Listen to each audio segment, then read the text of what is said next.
En skyet dag I dag. Temperaturen vel så vidt grei. Jeg tror det sånn cirka 20 grader, men savner jo sola da. Værmeldingen lover oss det skal bli, jeg sier lover og lover, for jeg alltid håper da, men det skal bli noen grader varmere de neste dagene, så blir det sannsynlig litt sol igjen.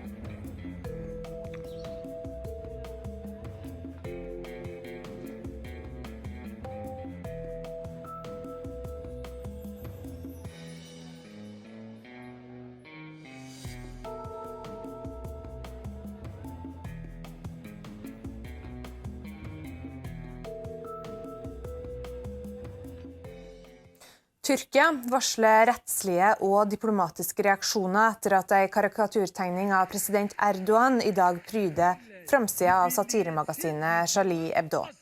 Tyrkia har allerede startet en boikott av franske varer, og Erdogan har også uttrykt seg I harde ordlag mot den franske presidenten og hans forsvar av karikaturene av profeten Mohammed. I dagens tale antyder Erdogan at vestlige land I gang med å gjenoppta korstoga.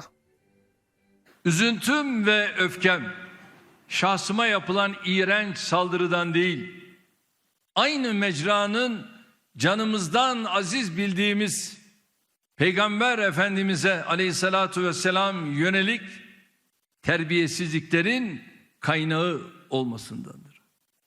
Ve tabii hedefin şahsımız değil, savunduğumuz değerlerimiz olduğunu biliyoruz. Så nå er jeg på vei til Trafikkøkonomisk institutt for å snakke med de som bør være best oppdatert på trafikkforskning her til lands. Rune Elvik, tidligere forskningsleder ved Transportøkonomisk institutt. Og det er ikke helt tilfeldig at jeg har avtalt å møte ham. Det verserer nemlig mange ulike tall for hvor farlig cannabis er I trafikken. Men Elvik og forskerkollega Ole Røgeberg ved Frisch-senteret har tatt for seg alle undersøkelsene som er gjort på området for å forsøke å finne ut hvor farlig det egentlig er å kjøre I cannabisrus. Et problem med cannabis er at det ofte kan påvises I kroppen lenge etter at det ble brukt, og dermed lenge etter at det har mistet sin virkning.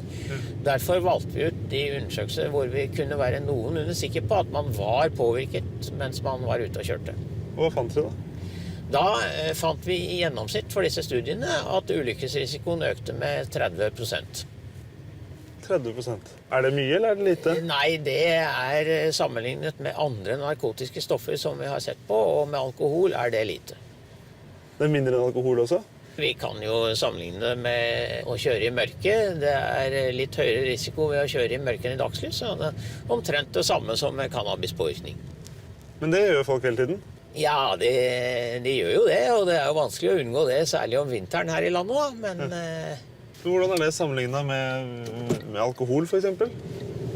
Alkohol øker ulykkesrisikoen mye mer enn cannabis, og særlig når promillen er høy. Da kan man få en ulykkesrisiko som er opp mot 500 ganger så høy som for edru førere I gjennomsnitt. 500 ganger? Ja.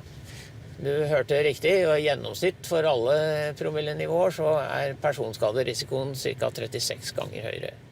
Altså, hvis dette er faren for trafikkuhell for en edru sjåfør, så øker faren I snitt så mye hvis han er påvirket av cannabis, og så mye ved promille.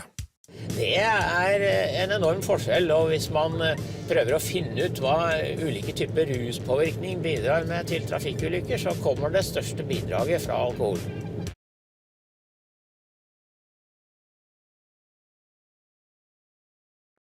Jeg blir ikke sur om jeg ikke er lur, men jeg vil alltid være snill.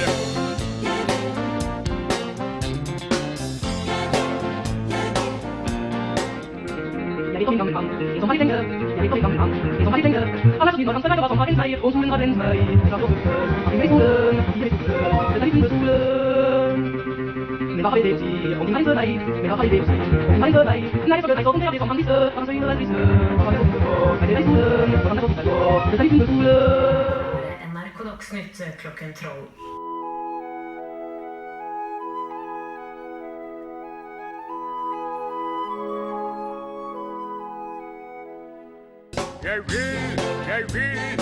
Jeg vil være snill, men får det ikke alltid til.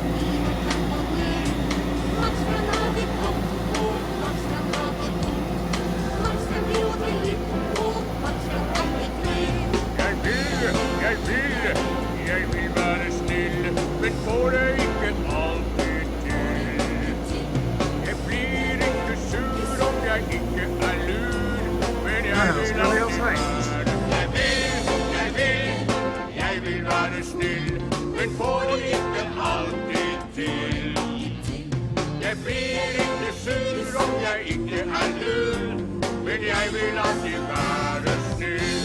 Så sier jeg god morgen og velkommen til Værbloggen da.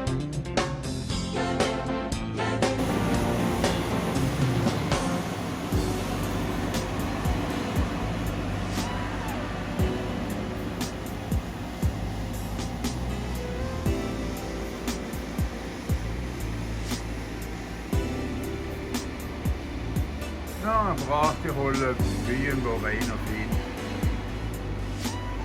Det var noe voldsomt i trafikk da.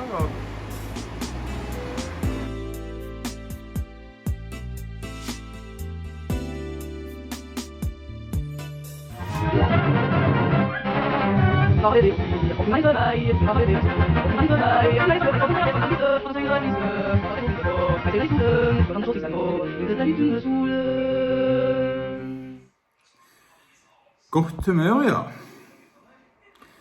Ja, hvem har ikke lyst på litt bedre humør? Jeg ser at en av mine seere etterlyser litt bedre humør. Ja,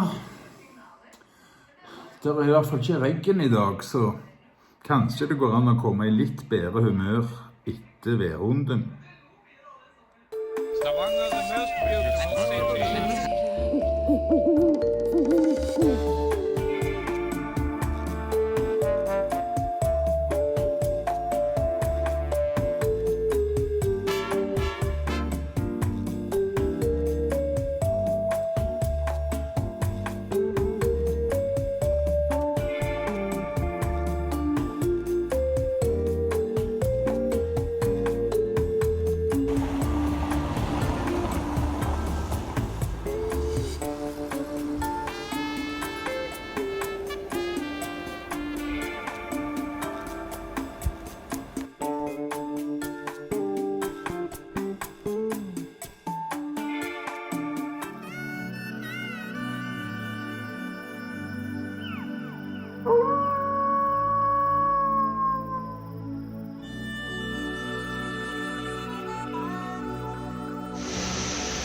God morgen, her er vær fra Strømmen.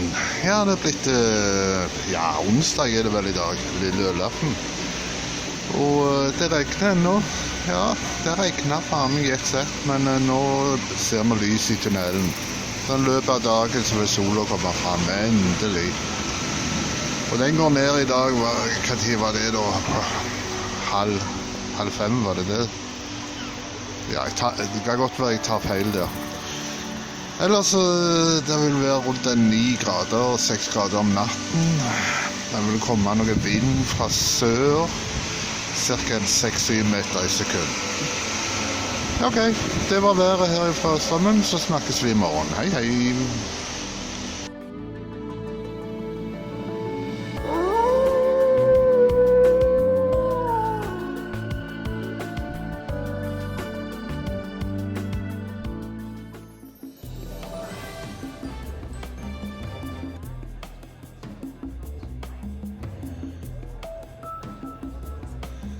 Her i Mærida har vi et nokså sånn skyete vær.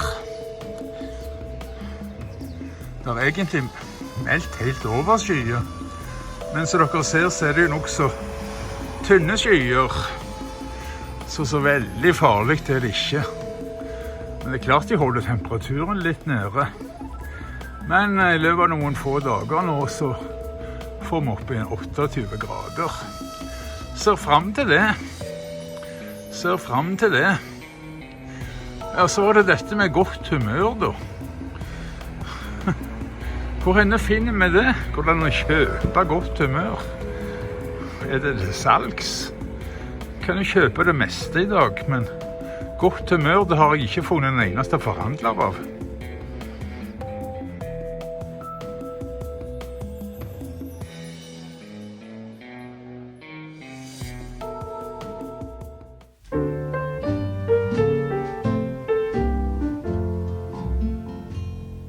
Det var en liten gutt som gikk og gret og var så lei. Han skulle tegne Babylon, men læreren han sa nei. Han ødela hele arket, han var tufsete og dum. Men så hørte han et sus som over furukrona kom. Du skal få en dag i morgen som rein og ubrukt står, med blanke ark og fargestifter til.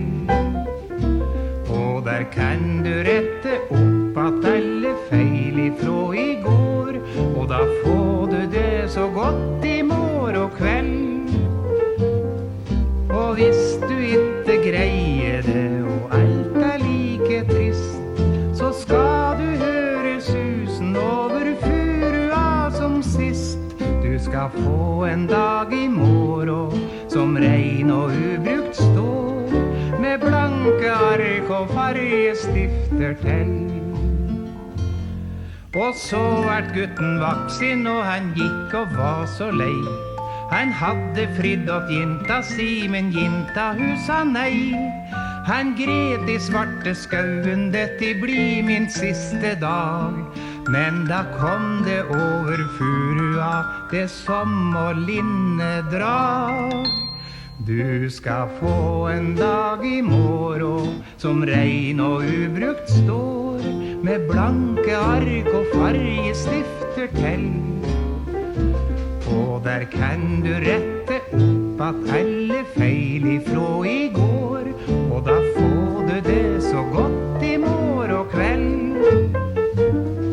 Og hvis du ikke greier det, og alt er like trist, så skal du høre susen over furua som sist. Du skal få en dag i morgen som rein og ubrukt står, med blanke ark og fargestifter til. Og nå er gutten vaksin, og han slit som folk gjør flest, med nybruk oppi åsmarken der kjerringa er hest. Han syns det blir for lite gjort og streva jevnt og trutt, og han trøster seg ved furusus når dagen blir for stutt.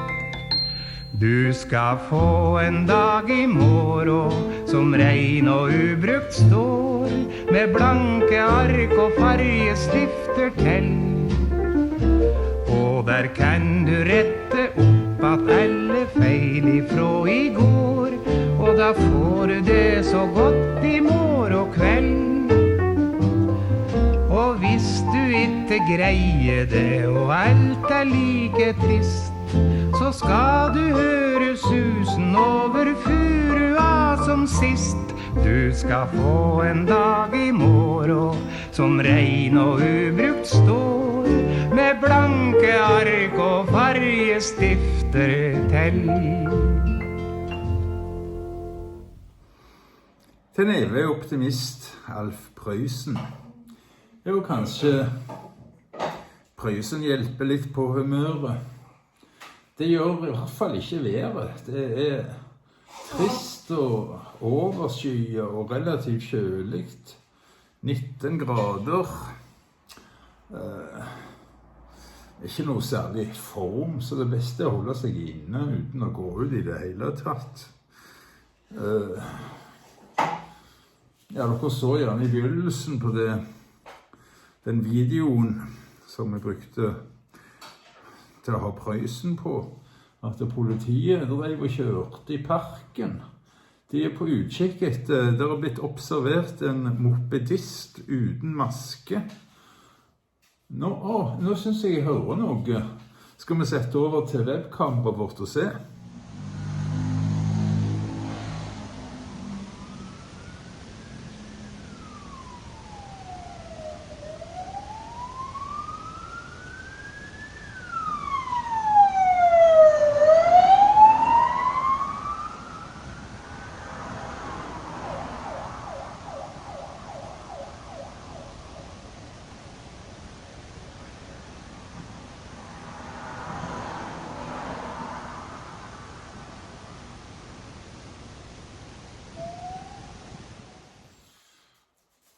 Jeg synes nå det var voldsomt å bruke 3 politibiler i utrykning for å ta en mopedist uten maske. Men det er jo viktig å bruke maske, så jeg håper jeg støtter de i det. Det er altså siden Nå har det blitt ganske overskyet, så det er blitt litt sånn kjipt vær. Men vi kan jo ta oss og se litt koronanyheter, så kan vi se om det kan bli bedre. Men jeg tror ikke det. Det blir egentlig bare verre, ser det ut til. Det er ikke nok koronavaksiner til alle innbyggerne i EU før i 2022. Ifølge nyhetsbyrået Reuters har dette kommet frem i et internt EU-møte. EU har sikret seg mulighet til å kjøpe 1 milliard vaksinedoser fra 3 produsenter. Reporter Halvard Sandberg, hvorfor er ikke det nok? Fordi at man kan ikke vite om alle disse produsentene, disse 3 produsentene, faktisk kommer til å levere en fungerende vaksine til EU. Og hvis en av dem faller vekk, ja, da er det i hvert fall ikke nok. Pluss det at det tar lang tid å produsere så mange vaksinedoser som Europa trenger. Derfor anslår de at gjennomvaksinering av den europeiske befolkningen i hvert fall ikke kan skje før etter et år. Ja, hvem i EU skal få først da? Det er de som trenger det mest, men vi kan ikke vite hvem er det som trenger det mest, for vi vet ikke hvilken vaksine som kommer til å komme først når de kommer på markedet. Det er egenskapene til vaksinene som bestemmer hvem som får først, men det er jo opplagt at de eldre og de utsatte gruppene er de som kommer til å bli prioritert. Ja, når kan den første vaksinen være klar i beste fall?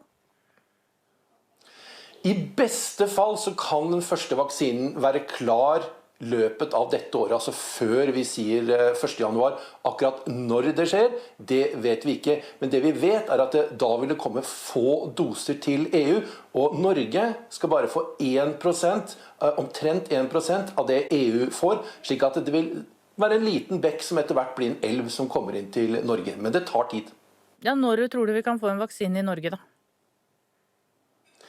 De aller mest optimistiske projeksjonene eller fremtidsutsiktene fra norske myndigheter er at i januar så kan vi kanskje begynne å vaksinere noen. Og så vil massevaksinasjonen starte sånn på vårparten, og kanskje at de mest utsatte gruppene i landet er ferdig vaksinert i løpet av sommeren. Takk, Halvard Sandberg. Og det siste døgnet er det registrert 324 nye tilfeller av koronasmitte i Norge. 68 av tilfellene er i Oslo. Til nå er det registrert 18 665 koronatilfeller her i landet. Ja, så dere ser, så er allerede det Halvard Sandberg sa der blitt rett og slett en gammel nyhet. Vaksinen kommer senere. Dessverre, dessverre. Og så må jeg jo avsløre at det jeg sa om at politiet var på jakt etter en mopedist uten maske, var jo selvfølgelig bare tull. Det var ironi, så det var egentlig ikke en falsk nyhet. I hvert fall ikke så lenge at jeg nå avkrefter det hele. Jeg vet ikke hva vi skal gjøre. Skal vi prøve å ta en reprise mens vi tenker oss om?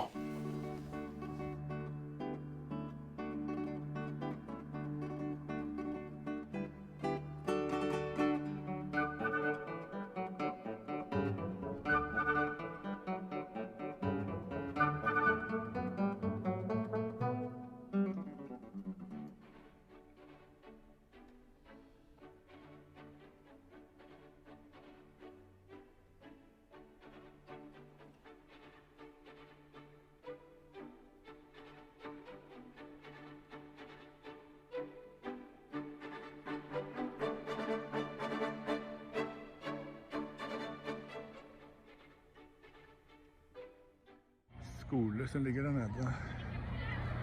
Her står foreldrene og venter på sine håpefulle. Så gata er tjåka full av biler. Spanske unge får ikke lov å gå hjem på egen hånd, de må kjøres.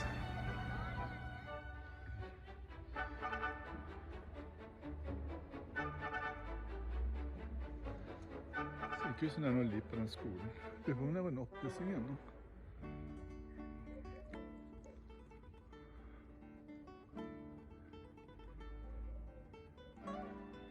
Ja, vi er i dette San Juan-området igjen. Litt høyere oppe denne gangen.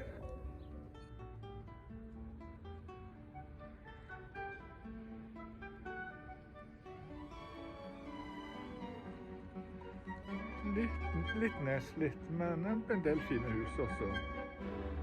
hovedsakelig ganske rolig område. Det er alltid et pluss. Ja vel. Ja, da begynner de verste plagene å gi seg. Men jeg tror ikke jeg klarer å lage noen kaffeblogg i dag. Jeg får heller satse på å få til en litt hyggelig en i morgen. Jeg skal i hvert fall opp til Paco nå og treffe Endre. Det ser jo ut som en fin dag, ikke sant? Men det er ikke helt sant. Det er ikke så fint som det ser ut til. Skal dere se. Skal vi se. Det er første dagen dette. Så her. Langbukse og strømper i sandalene på vei opp til Paco. Det er i hvert fall en videoblogg, eller i hvert fall i det minste en værblogg ut av det. Ja, jeg går ut ifra at Endre har tatt nok av videoer, men jeg er så ute av form at jeg må ta meg en liten pause. Og da kan jeg jo bare rett og slett filme litt. Og da kom der en syklist. Det liker jeg ikke. Kommer så brått på, men nå var jeg heldigvis godt ut på stien. Godt ut av stien, mener jeg. Jeg synes det er folk overalt, jeg. Jeg har ikke lyst til å se noen. Jeg har lyst til å holde mest mulig avstand til alle.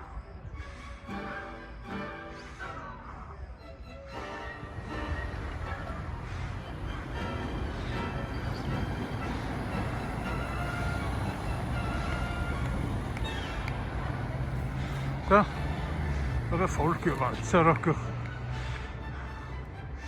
Det er ennå ikke helt ferdige nybygget bak skolen.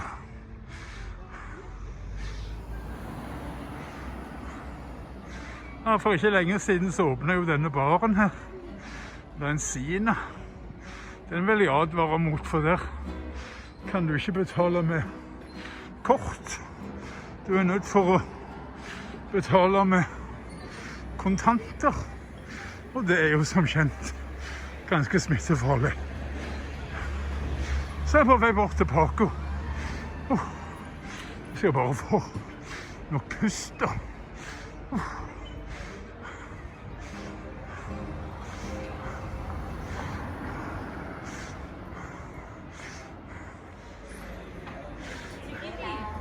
Ja, der sitter Endre. Han har bestilt øl til meg allerede.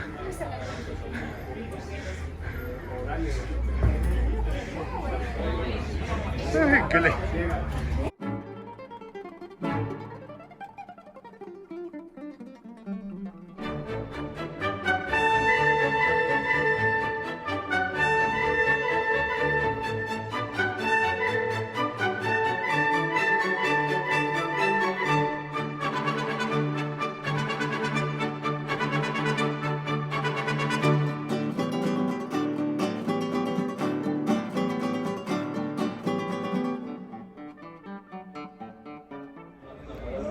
Så vil jeg bare se skål, og så regner jeg med at jeg får lagt en kaffeblogg i morgen. Forhåpentligvis en hyggelig en. Kamatos og Paco og Silvi, tror jeg. Smittevernet er jo selvfølgelig på topp, for her er menyen.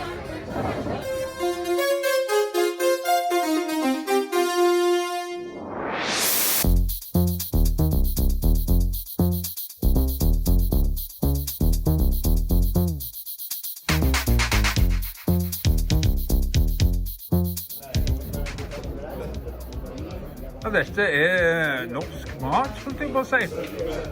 Ja, det er norsk, ingen tvil. Men det er jo Paco som har tilberedt det. Så her er Pacos Nye vri på bacalao. Han har mange gode vrier. Den jeg strengt tatt liker best, det er jo den som heter Dorado.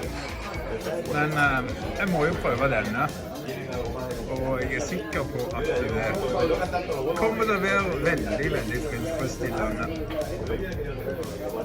Alt er så koronakorrekt her. Så her kommer bestikket desinfisert og innpakket i plastikk. Så jeg vet her har de koronasertifikat på veggen. Men vet, det skal jo ikke noe mer enn at det kommer en fyr fra Madrid og sånt, så går det an å bli smittet uansett hvor du er. Men inntil jeg hører at noen har kommet fra Madrid og begynt å smitte noen her, så tør jeg i hvert fall gjøre dette i det minste.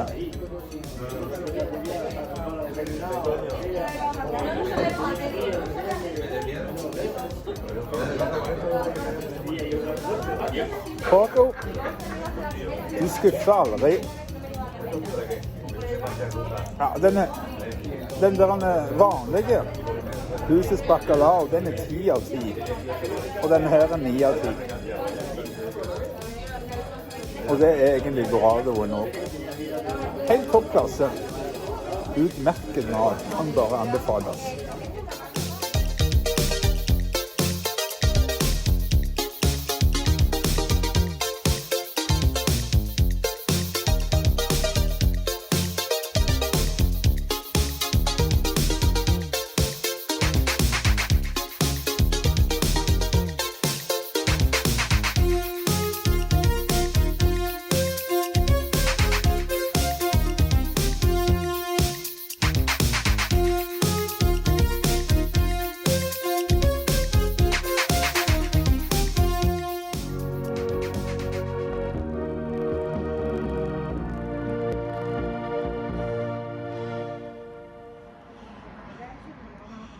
Ja, sånn halvveis brukende vær. Hadde det ikke vært for det at jeg falt jo og slo meg skikkelig kraftig for det har nesten blitt 6 uker siden. Og det har ikke gått helt over ennå, langt ifra.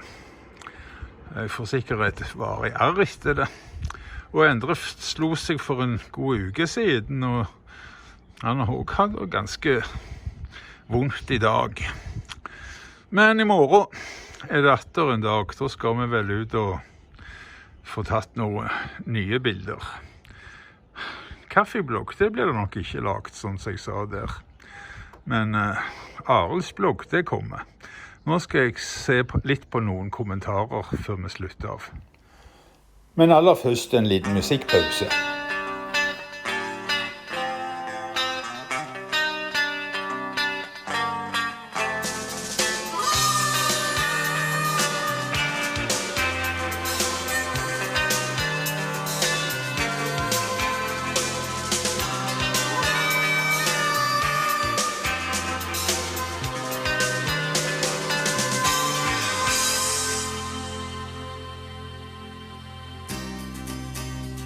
I follow you, barefoot towards shoes, and I will laugh on my way, 'cause I get to you one day, but it's a dangerous drive, and it keeps haunting me back, it still don't leave me no choice.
Ja, det var det September When. Jeg har så sett på regjeringens pressekonferanse. Og når det gjelder det der med humør, så er ikke den der... Det er ikke egnet til å øke humøret i alle fall, disse pressekonferansene. Det er noe helt sikkert. Nå har vi snakket litt om ukesrapporten fra Folkehelseinstituttet. Situasjonen har forverret seg betydelig, sier Camilla Stoltenberg. Hva viser rapporten? Rapporten viser jo nesten en dobling i smitten nasjonalt fra forrige uke, eller fra uke 42 til uke 43. Det er alvorlig. Og Camilla Stoltenberg sa jo dette kan være starten på en andre bølge i Norge. En andre bølge slik som nesten hele Europa går gjennom nå. For det er slik det er. Det har vi sett i de andre landene, at vi har en gradvis sakte økning, før det plutselig øker veldig. Og veldig, altså at det er dobling fra uke til uke. Det har vi sett i flere andre land. Voldsomme, plutselige økninger ut fra en gradvis økning. Det er det vi kan se nå. Eller så kan vi se en uheldig sammenfall av mange forskjellige klynger som dukker opp samtidig, slik at neste uke så er vi på et lavere nivå igjen. Det vet vi ikke. Hvis det dobler seg igjen til neste uke, da kan man si at nå ser det ut som det virkelig har tatt tak her i Norge. Takk skal du ha, Halvard Sandberg, for den gjennomgangen. Avslutningsvis så melder vi at det forrige uke ble meldt om 1686 tilfeller av koronasmitte her til lands. Det er en økning på 79% fra uka før. Ifølge FHIs siste statusrapport om koronapandemien er det økning i de fleste fylker og alle aldersgrupper. Og alt om smitteverntiltakene kan du lese om på nrk.no. Vi er tilbake med nyheter klokka 17 på gjensyn.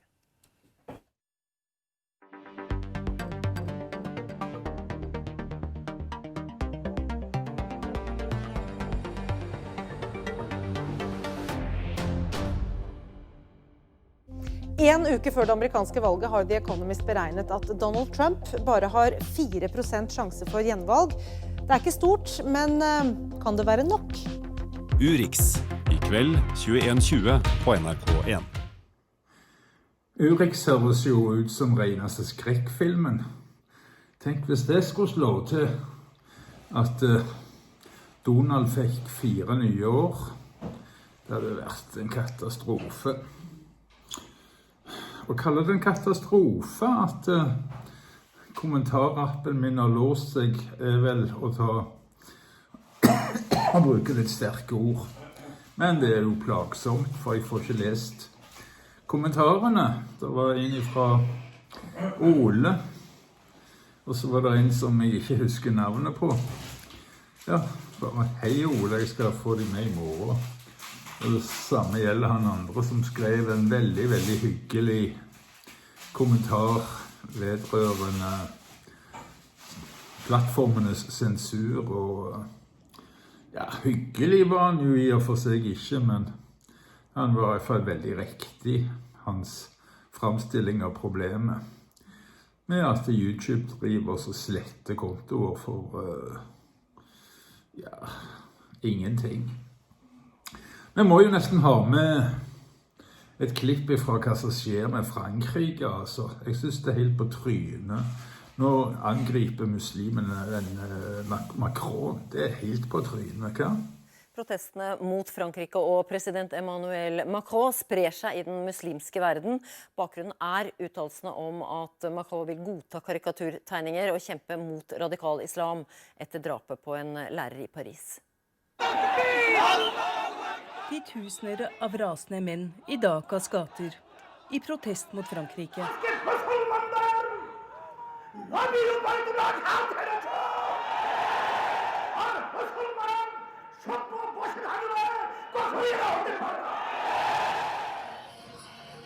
Den franske presidenten Emmanuel Macron er lagt for hat etter sine uttalelser om at alle må tåle religiøse karikaturtegninger i ytringsfrihetens navn. Også boikotten av franske varer sprer seg på oppfordring av Tyrkia. Det er klart at karikaturer er beskytte ytringsfriheten vår, skulle bare mangle. I dag så hadde Charlie Hebdo en Mohammed-karikatur på forsiden. Den tør ikke jeg gjengi, men det som har skjedd i Frankrike, at den har blitt prosjektert på veggen på offentlige bygninger. Og der er vel bare én ting å si, vi må bare boykotte Erdogan, og vi boykotter alt som kommer fra Tyrkia. Vi vil ikke ha noen ting med Tyrkia å gjøre. Men det noen ting som kommer fra Tyrkia? Er det noe som kommer fra Tyrkia? Nei, jeg vet ikke jeg. Ja, så de er interessert. Nei, folk har jo pleid å reise på ferie der. Nå gjør de jo ikke det akkurat på grunn av korona, men jeg mener de må aldri gjøre det. De må aldri finne på å reise til Tyrkia. Nei, jeg synes ikke det burde det. Men nei, det er ikke verdt å gå ut.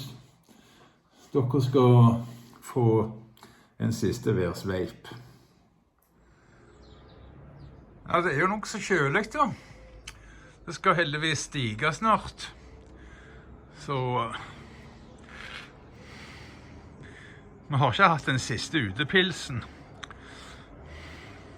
Det skal stige ganske kraftig om et par dager. For bare å håpe at det slår til. Ja, da vil jeg bare takke alle som har sett på denne her ikke alt for gode bloggen. Vi mangler jo nesten innhold i dag, siden ingen av oss har orket å gå ut. Så vi klarer å få gjort det bedre i morgen. Ja, eller kanskje vi får det for travelt til å gjøre noe særlig.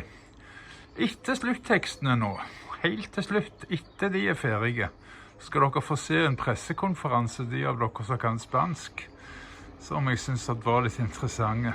For i dag så handler det ikke bare om koronaviruset, det handler faktisk om elbiler i Spania også litt.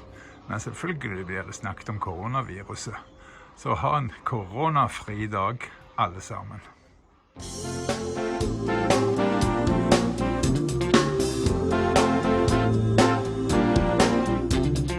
Max kan være dum og gjøre mye rart, men Max er aldri slem, for Max er alltid snill.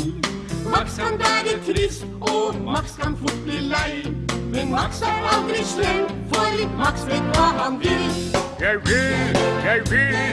Jeg vil være snill, men får det ikke alltid til. Jeg blir ikke sur om jeg ikke er lur, men jeg vil alltid være snill.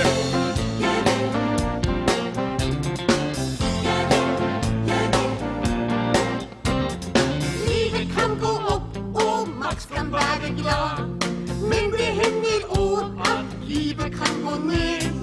Max kan ha det godt, og Max kan ha det vondt. Max kan gråte litt, og Max kan aldri fred. Jeg vil være snill, men får det ikke alltid til.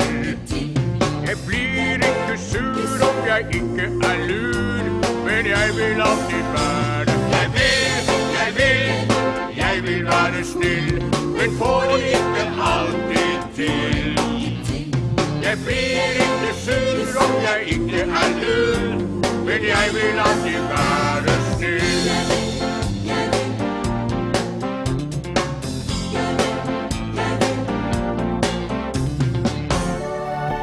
Vi har tatt et vedtak på å legge ned en næring. If you don't have any art, you're pretty much lost.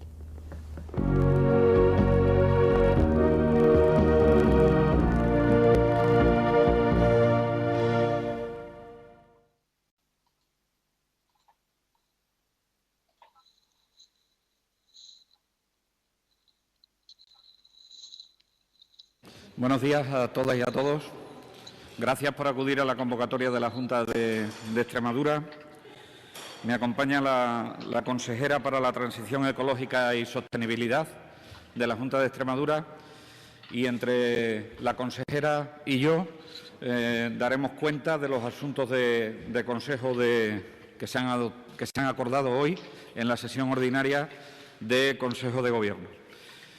Le paso la palabra a la consejera para que explique los asuntos que afectan a su departamento, que son importantes en el día de hoy. Pues gracias, vicepresidente. Buenos días a todos. El Consejo de Gobierno ha dado hoy luz verde a 3 líneas de ayuda que en conjunto suman 14,1 millones de euros. Estas 3 líneas de subvenciones afectan muy especialmente a los ayuntamientos, facilitándoles enormemente la aceleración hacia la necesaria transición energética en nuestra región, pero también incumben de manera importante a las empresas y a los ciudadanos en general. Representan una oportunidad que no debemos desaprovechar para mejorar y avanzar en la implantación de las energías renovables, el ahorro y la eficiencia energética y la movilidad sostenible. Actuaciones que están generando actividad económica y empleo también en unos momentos tan difíciles como los causados por la COVID. Como sabéis, la Junta de Extremadura mantiene y refuerza su apuesta decidida por una economía climáticamente neutra. Además, queremos favorecer la transformación verde como motor de la recuperación económica. El pasado día 18 de septiembre aprobamos las bases reguladoras de varias líneas de subvenciones que iban precisamente en esa dirección y que dan cumplimiento al compromiso asumido por el presidente de la Junta en el debate del Estado de la región en el mes de julio pasado. En sucesivos consejos de Gobierno hemos aprobado convocatorias dedicadas al aprovechamiento de la biomasa como combustible y para actuaciones también en eficiencia energética en pymes y en gran empresa del sector industrial. Hoy aprobamos las convocatorias de ayuda para 3 finalidades. Para proyectos que supongan la utilización de energía renovable, para iniciativas que fomenten la eficiencia y el ahorro energético y para incentivar la expansión del vehículo eléctrico. Entro a detallar las 3 convocatorias. La primera de ellas, a la que me refería, tiene que ver con ayudas para actuaciones para el fomento de las energías renovables. La adquisición de nuevas instalaciones de energías limpias estará subvencionada con 8.760.000 euros, un 33% más que la convocatoria del año pasado. Estas subvenciones están financiadas con fondos FEDER y se reparten en 3 líneas. La línea número 1, dirigida a personas físicas, comunidades de propietarios y asociaciones sin ánimo de lucro respecto de sus viviendas y edificios. La línea número 2, que tiene que ver con ayudas dirigidas a municipios y entidades locales menores respecto de sus dependencias municipales. Y la línea número 3, que tiene que ver con ayudas para actuaciones en energías renovables dirigidas al sector empresarial. Para los municipios y entidades locales, la intensidad de las ayudas es del 80% de los costes subvencionables, 80%. Para el resto de beneficiarios, fundamentalmente particulares y pymes, la cobertura es del 55%. Me gustaría destacar que son 15 puntos porcentuales más que en anteriores convocatorias, 15 puntos porcentuales. Las actuaciones subvencionables son 7. Calderas de biomasa, instalaciones de energía solar térmica, instalaciones fotovoltaicas para autoconsumo, instalaciones de biogás, instalaciones solares térmicas de media temperatura, geotermia, aerotermia e hidrotermia.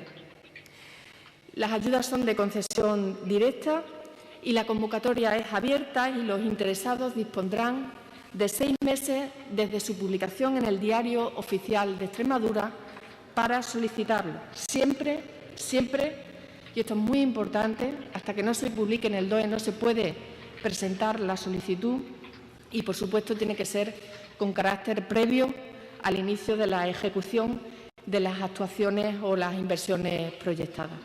Me gustaría resaltar el presupuesto previsto para actuaciones en materia de autoconsumo, cuyo importe asciende entre autoconsumo y aisladas a 4,9 millones de euros. La línea número 2 trata de ayudas o subvenciones para actuaciones en materia de ahorro y eficiencia energética. Con el fin de promover cambios en los patrones de consumo energético, se establecen ayudas por un importe de 3.600.000 euros para proyectos, como digo, en materia de ahorro y eficiencia energética y el mejor aprovechamiento de la energía en instalaciones existentes en el sector empresarial, así como en infraestructura y servicios públicos. Con este objetivo establecemos 2 líneas de ayuda también financiadas con fondos FEDER. Una dirigida al sector empresarial, pymes y sus agrupaciones, así como las comunidades de bienes, y otra dirigida a las infraestructuras y servicios públicos de nuestra región, municipios y entidades locales menores y proveedores de servicios energéticos. La intensidad de las ayudas es del 80% de los costes subvencionables, 80% de los costes subvencionables para los municipios y entidades locales menores, al igual que en la línea que comentaba al principio. Y de entre el 55 y el 70% de los costes para el sector empresarial. Aquí también la intensidad mínima de la ayuda sube en 15 puntos porcentuales con respecto a la anterior convocatoria. Las subvenciones comprenden hasta 12 tipos de actuaciones. Os hemos pasado una relación y un documento que resume un poco todo lo que estoy comentando, pero tiene que ver con auditorías integrales, implantación de sistemas de energía, sustitución de equipos por otros menos consumidores de energía, también instalaciones de producción de frío y calor, iluminación interior, iluminación exterior, etc. También instalaciones de energía renovable. La convocatoria en este caso también es abierta, la concesión es directa y los posibles beneficiarios, al igual que en la línea número 1 que comentaba antes de energía renovable, disponen de 6 meses para solicitarla desde su publicación en el Diario Oficial de Extremadura. Y de la misma manera que comentaba anteriormente, las solicitudes podrán presentarse a partir del día siguiente al de la publicación en el Diario Oficial de Extremadura y siempre también con las actuaciones deberán iniciarse con posterioridad a la presentación de esa solicitud de ayuda. La tercera línea de la que hoy queremos hablar tiene que ver con ayudas para el fomento de la movilidad eléctrica. Concretamente, con estas líneas se disponen de 1.804.000 euros, también con cargo a fondos FEDER, para subvencionar tanto la adquisición de vehículos eléctricos como el desarrollo de las infraestructuras de recarga. Me gustaría señalar que esta línea no está dirigida a particulares. Los particulares, tendrán su línea específica en el Plan MOVES. En el Plan MOVES, que ya sabéis que son dineros o presupuestos que transfiere el Estado a las comunidades autónomas, línea en la que hemos estado trabajando y que esperamos salga en las próximas semanas. Hacemos precisamente esta diferenciación de beneficiarios con el objetivo de aprovechar mejor los fondos y, sobre todo, es fundamental evitar duplicidades en las 2 líneas. Así, las actuaciones subvencionables con esta línea que hoy aprobamos tienen que ver con ayudas para la adquisición de vehículos para ayuntamientos y, por otra parte, ayudas para las infraestructuras de recarga, tanto para empresas como para las entidades locales también. De esta forma, en esta convocatoria tenemos 2 líneas de ayuda. Ayudas para la adquisición de vehículos eléctricos destinados al servicio público de transporte urbano colectivo, al servicio público con efectos logísticos para los ciudadanos y a la policía local y sus puntos de recarga vinculados. Los beneficiarios son municipios, entidades locales menores, mancomunidades integrales o empresas concesionarias de los servicios públicos. La intensidad máxima de ayuda sobre los gastos subvencionables por concepto es para las entidades locales también un 80%, para pequeñas empresas un 75%, medianas empresas 65%, grandes empresas 55%, y asociaciones sin ánimo de lucro un 30%. Pongo un par de ejemplos para intentar que se entienda más claramente. Un autónomo recibiría una ayuda máxima de 5.500 euros para un turismo o 7.500 euros para una furgoneta, ambos con puntos de recarga vinculados. Otro ejemplo, un ayuntamiento recibiría una subvención máxima de 83.000 euros para un autobús o 20.000 euros para un turismo con punto de recarga vinculado. La segunda de las líneas tiene que ver con ayudas para el impulso en la instalación de estaciones de recarga de vehículos eléctricos. En este caso, como decía al principio, los beneficiarios son los municipios, las entidades locales menores, las empresas privadas y las comunidades de bienes también. Aquí la intensidad de la ayuda varía dependiendo de si la estación de recarga es o no restringida al público. Así, para un ayuntamiento la ayuda oscila entre el 70 y el 80% y para una pyme entre el 65 y el 75%. En el caso de que la actividad a realizar por la entidad local sea lucrativa, en este caso la intensidad de la ayuda pasa a ser del 55% en los dos tipos de acceso. Así, por ejemplo, un ayuntamiento o un autónomo podría recibir un máximo de 49.000 euros para una estación de recarga rápida alimentada por energía renovable. El procedimiento de concesión, en este caso, es bajo concurrencia competitiva y el plazo de solicitudes es de 2 meses desde que se publique la convocatoria en el Diario Oficial de Extremadura. Y finalizo. Como dije al comienzo de mi intervención, con estas 3 líneas de apoyo público movilizamos 14,1 millones de euros de recursos públicos que deben provocar un efecto multiplicador y reactivar más recursos privados en la economía regional, al mismo tiempo que sirven como pilares del nuevo modelo energético limpio y sostenible que estamos impulsando desde Extremadura. Nada más y muchas gracias, vicepresidente. Muchas gracias, consejera. En la línea que inicia la consejera de apuesta por parte de la Junta de Extremadura por desarrollar los ODS, los Objetivos de Desarrollo Sostenible, anunciarle, aunque tendrán información completa en la reseña que sacaremos de Consejo de Gobierno, que se han autorizado 3 asuntos.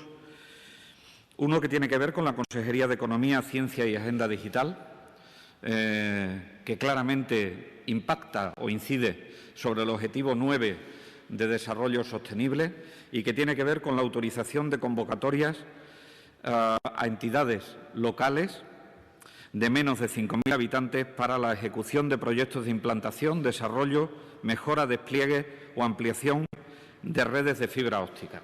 Esto supondrá una inversión de 1,5 millones de euros que alcanzaría a subvencionar alrededor de 80 nuevos proyectos de despliegue que permitan que posteriormente tengamos una región mucho más cohesionada y que además permitan que se transforme digitalmente esta región y, en tercer lugar, haya un freno en la despoblación, ya que los servicios públicos de calidad constituyen un atractivo, como saben ustedes, a la hora de fijar población al territorio concreto donde se vayan a implantar, ¿no? Y, por lo tanto, la comunicación se ha puesto en evidencia, además, durante todo el tiempo que llevamos de la COVID-19. La comunicación es una herramienta muy importante para poder hacer una vida lo más normal posible.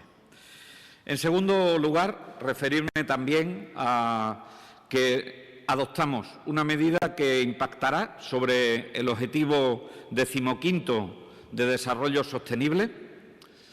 Ese Objetivo 15º de Desarrollo Sostenible se centra en la utilización sostenible de los ecosistemas terrestres y tiene muchísima importancia desde el punto de vista de la prevención de los incendios forestales.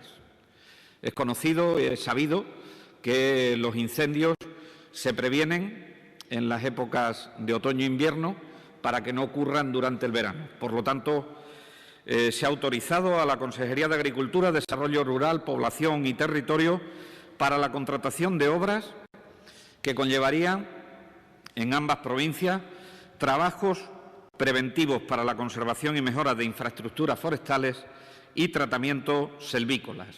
Esto se aplicará en la provincia de Cáceres, en las comarcas de Ibores-Villuercas, en Sierra de Gata, en La Vera y en el Valle del Jerte, y en la provincia de Badajoz, en Siberia y en la sección forestal de Badajoz Sur, dentro de esta provincia pacense.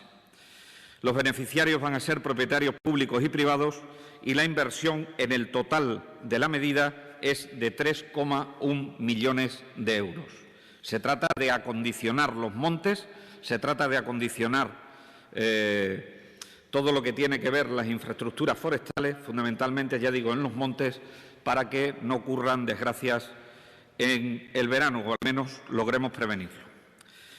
Y hemos tomado una medida también que afecta al objetivo número 10 de desarrollo sostenible, que tiene que ver con todo lo que es la cohesión social. Y esa cohesión social se manifiesta en que se ha autorizado la convocatoria de subvenciones a la Consejería de Sanidad y Servicios Sociales de la Junta de Extremadura, la convocatoria de subvenciones para la financiación de programas de interés general en Extremadura con cargo a la asignación tributaria del 0,7% del impuesto de la renta sobre las personas físicas.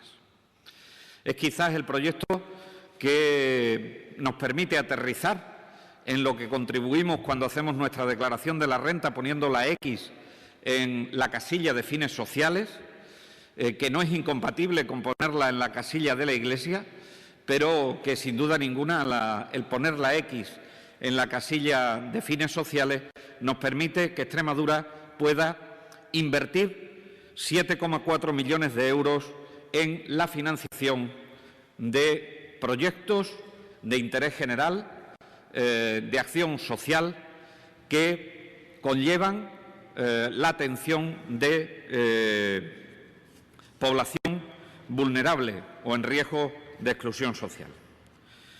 Saben que estamos en un momento, y cambio de tema, saben que estamos en un momento muy complicado de la onda epidémica de la COVID-19.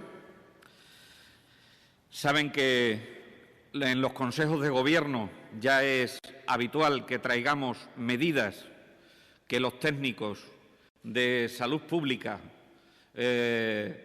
nos sugieren que tomemos para intentar doblegar esa curva epidémica.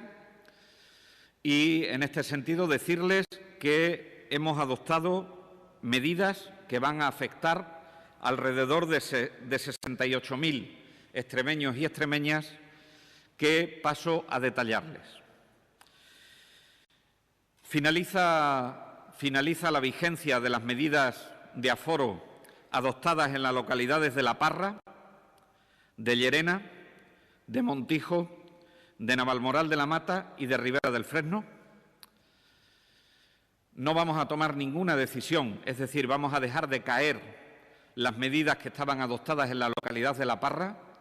Ha tenido un excelente comportamiento la localidad de La Parra en el control de la pandemia, de tal suerte que la incidencia acumulada a los 7 días en comparación con los 14 días es solamente del 19%. Quiere decir esto que la curva epidémica va en regresión en esa localidad y, por lo tanto, podemos hacer decaer las medidas de aforo que teníamos tomadas en la localidad de La Parra. Eso no significa que, como todas las localidades extremeñas, no estemos encima de ellas y estemos analizando la situación constantemente. Diferente es la situación con respecto a las otras localidades que les he citado en este primer bloque. Así, en la localidad de Llerena, si bien es verdad que las medidas están produciendo efecto, consideramos necesario la prórroga de las medidas en el control de aforo, la prórroga durante un periodo de incubación, 14 días. Su incidencia acumulada a los 7 días representa el 42% de la incidencia acumulada a los 14 días. Cierto que se va controlando, pero tenemos que incidir, dar un paso más para que en una localidad de alrededor de 5.800 habitantes podamos tener completamente controlada la situación.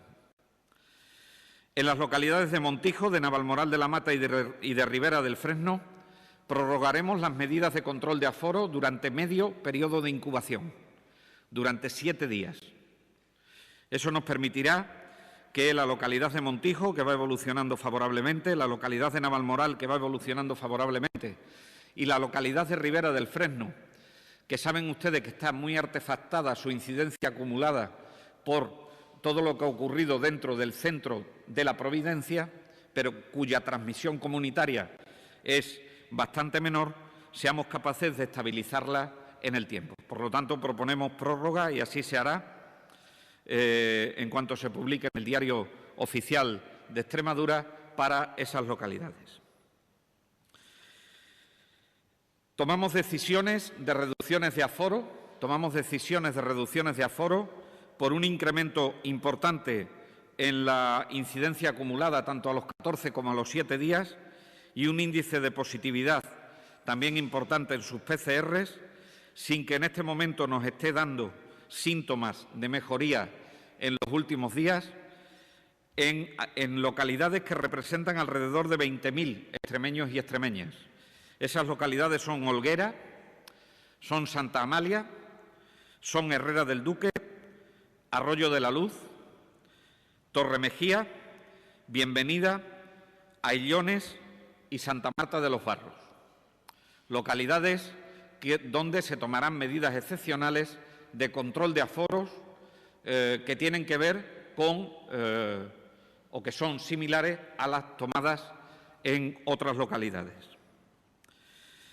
Por el comportamiento en los últimos días, por la incidencia acumulada que tienen y por la positividad de las PCRs, no tenemos más remedio que, y así se lo propuse a sus alcaldes a su alcaldesa y a sus alcaldes en el día de ayer, adoptar cierre perimetral y medidas de control de aforo en la localidad de Hervás, con una duración de 14 días, y cierre perimetral y control de aforos en las localidades de Alcuéscar y de Arroyomolino. Afectarían a un total de 6.000 personas y es necesario tomarlo porque las incidencias, en cualquier caso, superan los 1.700 casos por cada 100.000 habitantes a los 14 días y los 1.100 casos por cada 100.000 habitantes a los 7 días, sin que haya una mejoría sustancial, teniendo un índice de positividad de alrededor del 29% en las PCR que se están realizando. Por todo ello, hemos decidido adoptar este criterio. Insisto en lo que decía en mis comparecencias anteriores. Estamos viviendo tiempos muy duros en la onda pandémica, tiempos muy difíciles en la onda pandémica. Les decía hace algunas ruedas de prensa que venían tiempos difíciles. Lamento haber acertado, profundamente lamento haber acertado, pero creo que a la sociedad hay que hablarle con claridad, con honestidad y con toda la templanza, pero también con toda la contundencia del mundo. Es necesario reforzar las medidas, ahora más que nunca, para el control de la onda epidémica. De poco sirve perimetrar, de poco sirven otras medidas si dentro de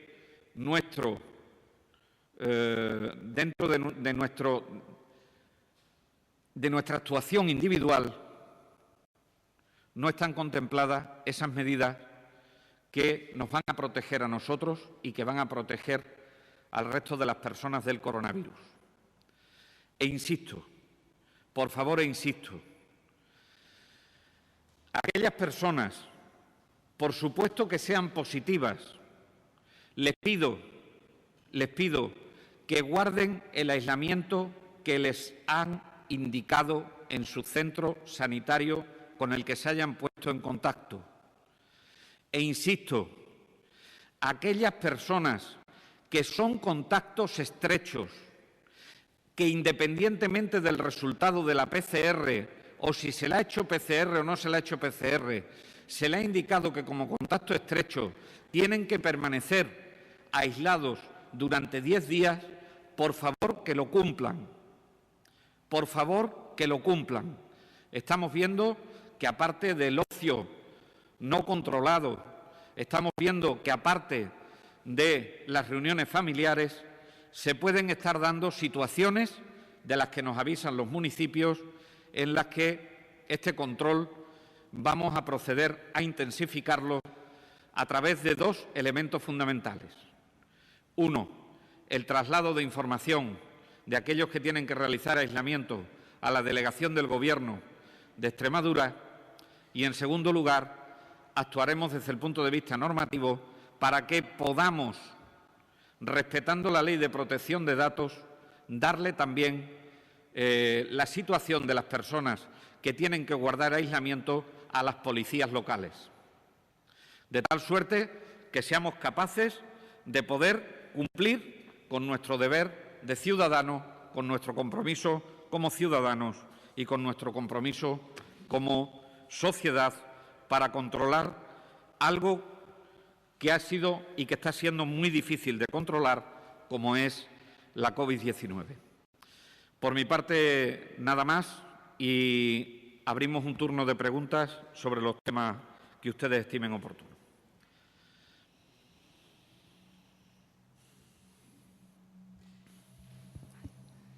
Sí, yo quería preguntarle por la situación de Jerez de los Caballeros, porque ayer el alcalde hizo público que se había puesto en contacto con usted y le pedía medidas específicas. No lo menciona ni en las de control de aforo ni en las de cierre perimetral. Entiendo que la situación epidemiológica no requiere este tipo de medidas hasta la fecha. No sé si preocupa a ese municipio o no.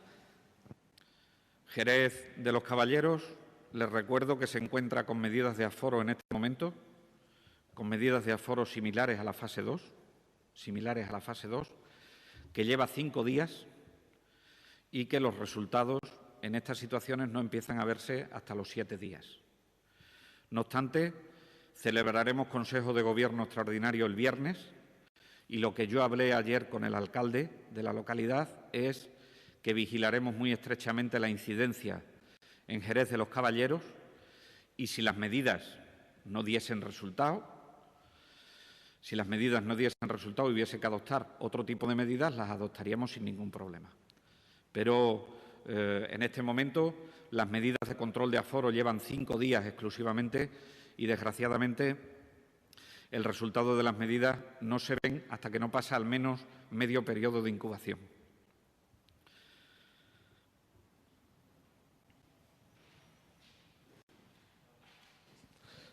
Buenas. Por matizar, estamos hablando de Arroyomolinos de Montánchez, ¿no? ¿Estamos hablando de...? De Arroyomolinos de Montánchez. Sí, sí, sí. Hay Perdón. otro Arroyomolino. Disculpe. Sí. Vale. Y luego... se encuentra a 2 kilómetros de Alcuéscar. Sí. Tienen una incidencia muy similar y entendemos, desde Salud Pública entienden que puede haber una comunicación intensa entre ambos municipios y por eso se perimetran. Lo último que ha comentado sobre a ver cómo se salva eso de la protección de la identidad de las personas que están... Porque es queja común de los alcaldes, durante la primera ola sí que se conocía, o bien porque la propia familia lo comentaba, o bien porque con total naturalidad se decía. ¿Cómo es posible eso? Porque los alcaldes, en casos particulares, me lo comentan, no porque le interese que fulano o mengano lo tengan, sino, claro, para que haya cierta manera de cumplir con ese confinamiento. Veo que es una especie de callejón sin salida ahora mismo. El abordaje en la primera ola fue distinto completamente al abordaje en esta segunda ola pandémica. El abordaje en la primera ola era un abordaje de mitigación del virus y era un abordaje donde se produjeron fundamentalmente muchísimos ingresos y las limitaciones de movilidad se controlaron a través del estado de alarma. Por lo tanto, jugábamos con unas herramientas que hoy son diferentes, porque el estado de alarma fue diferente también. Distinta es la situación en este momento. La situación en este momento es que la Consejería de Sanidad, a través de la Dirección General de Salud Pública, está adoptando medidas de control y medidas de restricción de movilidad, pero la autoridad competente en este caso, en este estado de alarma, es la autoridad delegada competente es el presidente de la Junta de Extremadura en este momento. Por lo tanto, el estado de alarma es distinto. Entendemos que lo que hay que hacer es una resolución que permita que por razones de salud pública, basados fundamentalmente en la Ley Orgánica del año 1986, nos permitan la salvedad de poderles pasar los datos a las policías locales. Porque sí está permitido que se le dé a los cuerpos y fuerzas de seguridad del Estado, pero tenemos que salvar la situación en el caso de las policías locales. Y en ese sentido es en el que estamos trabajando en una legislación garantista, que ya tenemos el antecedente de Islas Baleares y que nos permitirá poder dar este número de personas para que puedan realizar el aislamiento como deben realizarlo, ¿no? Yo entiendo cuáles son las dificultades, entiendo que hay determinadas situaciones que, si esto le afecta a un autónomo, la incidencia económica es muy importante. Pero que toda la sociedad piense que en todo momento la Junta de Extremadura ha estado velando y velará por el equilibrio entre el desarrollo del sector económico o el menor perjuicio posible en el sector económico y la protección de la salud. En cualquier caso, el instrumento jurídico que vamos a utilizar probablemente sea una resolución de este que les habla y para salvaguardar esa privacidad de datos que es necesario, ¿no? Sobre este mismo asunto quería saber si ya hay constancia de que el hecho de que no se cumplan las cuarentenas está afectando a los contagios y, bueno, pues de qué porcentaje de personas estaríamos hablando y, sobre todo, si se trata más de casos positivos, de contactos estrechos, ¿en qué casos es en los que se suelen cumplir? Se lo decía en la rueda de prensa anterior, mire usted, y se lo decía con respecto a una localidad determinada, donde se hablaba de que el origen había sido una determinada actividad social que era el botellón. Es decir, no creo que en este momento, salvo que la cosa esté muy clara desde el punto de vista epidemiológico, podamos decir o podamos afirmar, salvo en grandes bloques de actividad, como son el ámbito familiar, el ámbito social, el ámbito laboral, el ámbito socioeducativo, salvo en esos grandes sectores de actividad, que es donde sí podemos tener más seguridad con las encuestas epidemiológicas, que esto se pueda deber a un factor exclusivo, cuando se produce transmisión comunitaria. Sobre todo cuando se produce transmisión comunitaria en el volumen en el que se está produciendo en nuestro país en los últimos días. Porque el trabajo de los rastreadores es tremendamente intenso. Y, por lo tanto, sí se pueden agrupar en grandes sectores de actividad de la ciudadanía, pero no se puede decir, mire usted, el 3,5% de los brotes es debido a este factor concreto. Hay situaciones que claramente están identificadas, pero es verdad que existe una necesidad de información que nos trasladan los alcaldes, como decía su compañero anteriormente, porque pueden estar viendo personas por la calle que tienen prescrito el que hagan un determinado aislamiento. No sé si eso puede producir más o menos brotes, pero en nuestra responsabilidad está el que eso se pueda cumplir de la forma más adecuada posible. Y entonces tenemos que trabajar intensamente en estas cuestiones. Lo digo porque Probablemente en el próximo Consejo de Gobierno tengamos que tomar decisiones sobre grandes poblaciones, sobre núcleos de población muy importantes, donde el aislamiento perimetral no se ha mostrado eficaz en ninguna parte de Europa.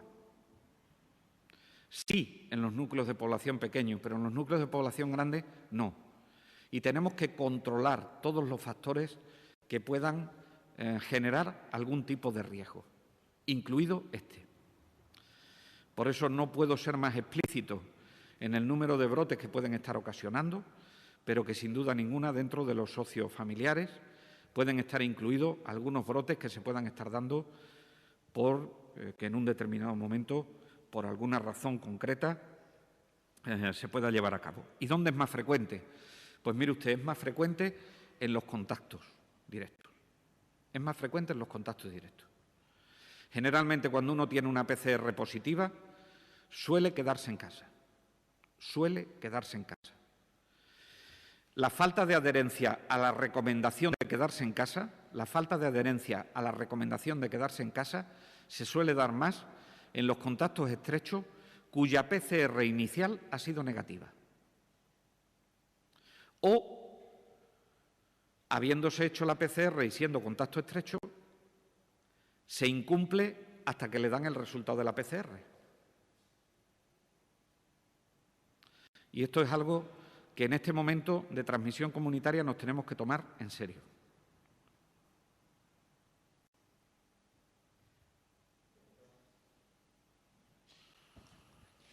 Buenos días, consejero. Yo le quería preguntar cuál es la situación de la presión hospitalaria, en concreto de las UCIs, y si preocupa una posible saturación de cara al mes de noviembre. De las UCIs preocupan la UCI de Mérida y preocupa la UCI de Plasencia. En general, la presión publicada en el día de ayer por parte del Ministerio a nosotros nos sitúa en el 14% de la ocupación de camas de UCI de COVID, cuando la media debe estar en el 21, algo por ciento en el total del país. No estamos en un riesgo muy elevado de saturación de nuestras camas ampliadas de UCI, pero es verdad que hay 2 centros hospitalarios que tienen en este momento un compromiso en las camas de UCI, en las que ya se han habilitado fórmulas para poder no solo ingresar a los pacientes que son COVID positivos, sino también poder seguir realizando las actividades ordinarias de los centros sanitarios, no suspender intervenciones quirúrgicas. En el ámbito de la hospitalización de agudos, evidentemente las situaciones más complicadas en este momento se viven en el Complejo Hospitalario Universitario de Badajoz, sin que en este momento se tengan que suspender actividades programadas, pero sí comenzar, por seguridad para los pacientes, a trasladar determinadas especialidades quirúrgicas del Hospital Universitario de Badajoz al Hospital Perpetuo Socorro. Preocupa también los ingresos en camas de agudos del Hospital de Mérida. En este caso, en esta onda epidémica, el área de salud de Mérida es el área más azotada por la onda pandémica y, por lo tanto, preocupa y estamos buscando alternativas para poder liberar camas que nos permitan poder seguir con la actividad ordinaria. En cualquier caso, estamos ya poniendo los planes de contingencia en marcha por si hubiese que hacer algo más. Y, por último, en el Hospital de Llerena, saben ustedes que hemos suspendido, por principio de precaución, las intervenciones quirúrgicas exclusivamente de cirugía general, porque en el Hospital de Llerena en concreto había un incremento en el número de ingresos. Sí, consejero, hablaba del próximo Consejo de Gobierno extraordinario del viernes de medidas más restrictivas en grandes municipios.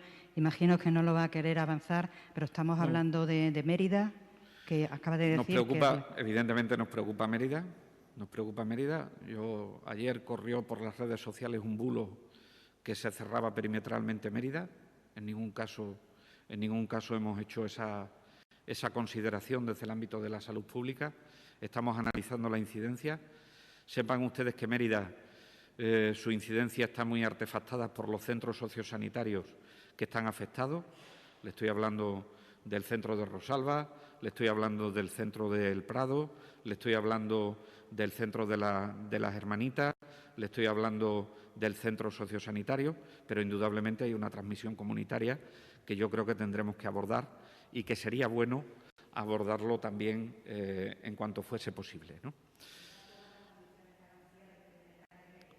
No se dan, no. Primero, no es una población que pueda estar sujeta a cierres perimetrales por los criterios del Ministerio. Y en segundo lugar, yo creo que en poblaciones tan grandes viene bien que haya mayor presencia policial para el control en la localidad, para el control de determinadas actividades que puedan generar algún tipo de contagio. Pero el cierre perimetral de una ciudad como Mérida, donde estarían excepcionados los numerosos funcionarios que entran y salen cada día de la ciudad de Mérida, estarían exceptuados porque por razones del trabajo entrarían y saldrían, en principio no es una de las medidas que esté barajando Salud Pública en este momento. No obstante, no quiero pronunciarme mucho más al respecto porque creo que hay que analizarlo con detalle, ver las fuentes principales de contagio y analizarlo convenientemente, ¿no? Sabiendo además que lo que tenemos por delante es otro puente y que tenemos que seguir apelando a una movilidad indispensable, a lo indispensable y en una movilidad responsable. Hola, para el consejero también. Sí. Tengo varias preguntas. Una de ellas, Zafra también había solicitado que el cierre perimetral, no lo ha mencionado antes, no sé si lo No, tiene. en Zafra estamos siguiendo la incidencia acumulada que tiene. No está para cierre perimetral Zafra en este momento. Lo descarto, absolutamente. Está hablado con el alcalde, además. No sé si se tendrán que tomar medidas de aforo. En cualquier caso, estamos siguiendo la incidencia acumulada que tiene Zafra en los últimos días, que es verdad que ha crecido, pero está en unos niveles que no llega a los 250 casos por cada 100.000 habitantes. Con lo cual, de momento, no es necesario actuar de una forma muy contundente, probablemente. Algunos familiares de pacientes del hospital de Don Benito se habían quejado porque se habían restringido las visitas y se hablaba de una posible suspensión de las visitas en otros hospitales. ¿Qué puede decir? Mire, con respecto a esto, nosotros la suspensión de las visitas a los centros sanitarios siempre la tenemos encima de la mesa. Recientemente han sabido ustedes que ha habido un brote como tal en el servicio de cirugía del Hospital Don Benito Villanueva de la Serena, con una transmisión dentro del hospital que nos parecía lo suficientemente peligrosa como para proteger a los visitantes y a las visitas. Y, por lo tanto, ahí tienen libertad los gerentes de área para arbitrar las medidas necesarias de cara a proteger a la ciudadanía. Esto es compatible porque tenemos protocolos para ello, esto lo aprendimos de la primera ola, esto es compatible con proporcionar la información necesaria y esto es compatible con protocolos para visitas de aquellas personas que se encuentran en una situación vital muy comprometida o en una situación de enfermedad muy comprometida. Pero que sepa la sociedad que, igual que pasa en las residencias de personas de edad, cuando tomamos una medida en el control de las visitas, bien sea en centros sanitarios o en centros sociosanitarios, es por el bien de los pacientes y es por el bien de la sociedad en general. No queremos que los centros sanitarios, como no hemos querido nunca que los centros educativos sean un foco de transmisión de la enfermedad y, por lo tanto, pido comprensión a la sociedad en relación con estas medidas.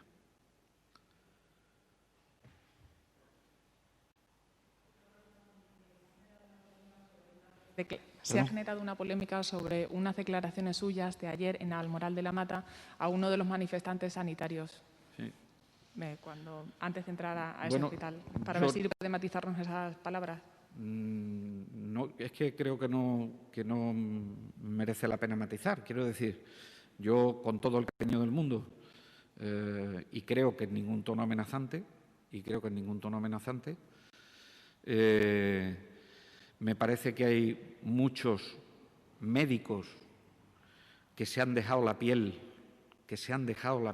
y que se siguen dejando la piel diariamente por controlar esta pandemia. En segundo lugar, estamos en unos momentos en los que la sociedad lo está pasando muy mal, Todos podemos conocer a gente que en este momento han pasado a las listas del paro, o todos podemos conocer a personas que están en ERTES cobrando muy poco dinero y que estamos en una situación social muy complicada. Yo entiendo, respeto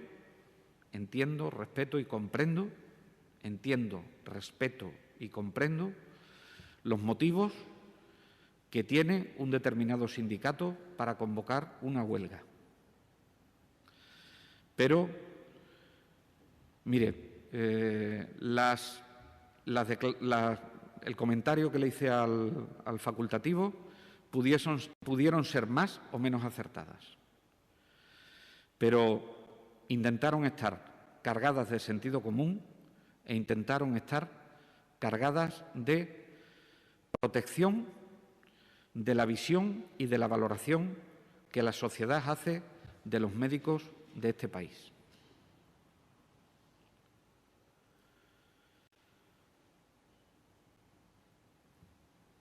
Entonces, comprendiendo el motivo de la huelga, para mí entiendo que este no es el momento de huelga. Ahora, ¿eso significa que yo no voy a escuchar a los médicos? Mire, yo escucho a los médicos todos los días. Precisamente en lo que estábamos en Navalmoral era en una reunión de la Junta Técnico-Asistencial del hospital, es decir, de los jefes de servicio de los hospitales y de los coordinadores de los equipos de atención primaria. Y voy a hacer todo lo posible porque sus condiciones laborales sean las mejores. Las mejores.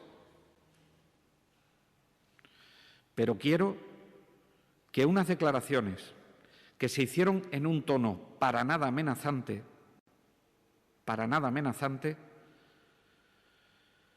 yo lamento también profundamente que haya habido determinados medios y que haya habido determinada intencionalidad política en sacarlas de todo contexto. Apelo a la unidad de acción. Sabemos cómo está de sobrecargada la primaria. Sabemos por lo que han pasado nuestros médicos. Pero no puedo entender, y soy médico, no puedo entender que la valoración tan excelente que tienen los médicos en el CIS,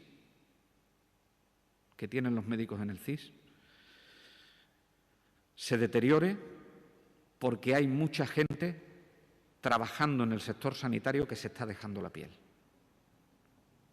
Y la sociedad está sufriendo mucho. Y yo creo que no pasa nada por decir verdades. No pasa nada por decir verdades. Cuando las verdades se dicen con la buena intención del mundo. Por cierto, he dicho el mundo, el medio que no ha tenido piedad con respecto a esas declaraciones y que están absolutamente tergiversadas y fuera de contexto.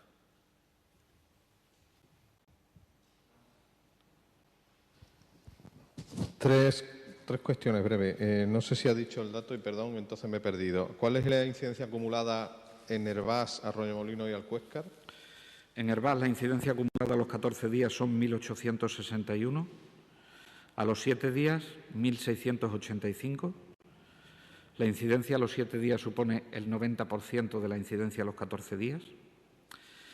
En Alcuéscar, la incidencia acumulada es de 2.545 casos por cada 100.000 habitantes a los 14 días y 1.889 a los 7 días, supone el 74%. Y en Arroyomolinos de Montánchez, la incidencia acumulada a los 14 días son 1.756 casos por 100.000 habitantes y a los 7 días 1.129, supone el 64%.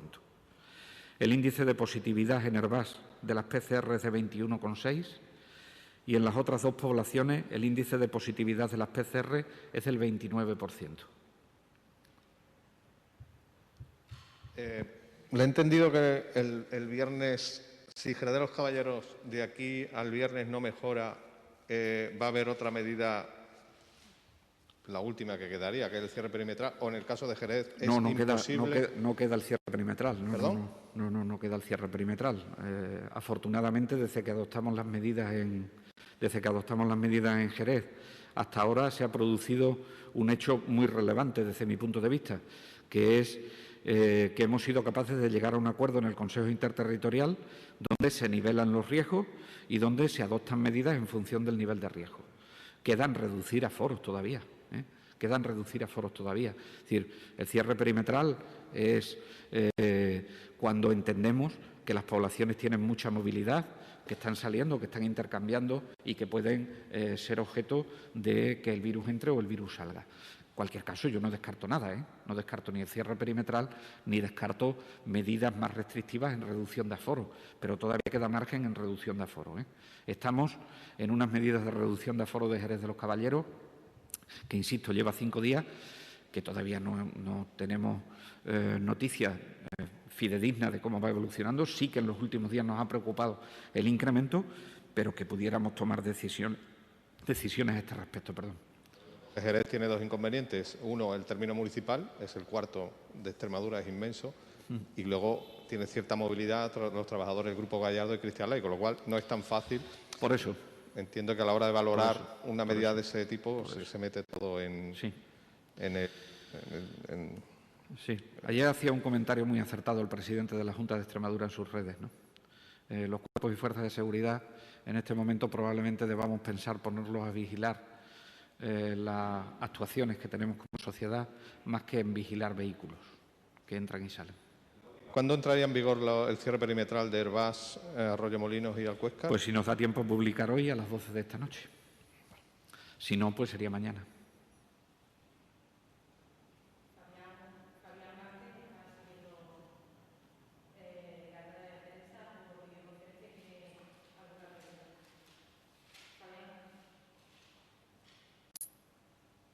Sí, ¿me toca a mí? Sí, Fabián, sí. Sí, perdón. ¿Qué tal? Buenos días. Volviendo a lo que sucedió ayer en Navalmoral de la Mata, de hecho, acaba de sacar un comunicado el Consejo General de Colegios Oficiales de Médicos exigiéndole una rectificación pública a usted por esas declaraciones que califica una falta de sensibilidad y responsabilidad y una utilización peligrosa del desacuerdo que puede generar comportamientos inadecuados por parte de ciudadanos y pacientes. Por lo que entiendo, usted no rectifica. Yo creo que lo he matizado ya suficientemente.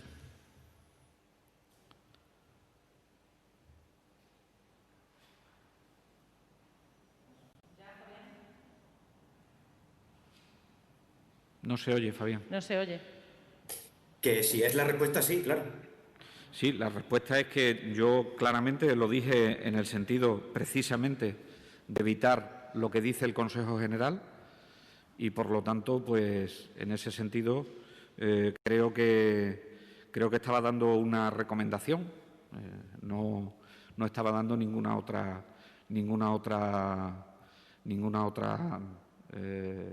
estaba adoptando ninguna otra cuestión, ¿no?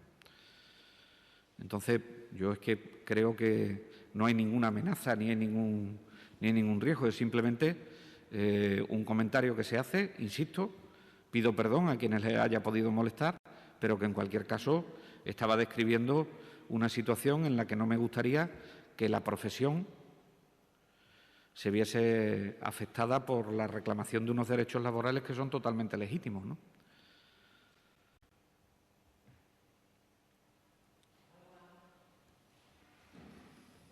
Muy bien, muchas gracias a todas y a todos.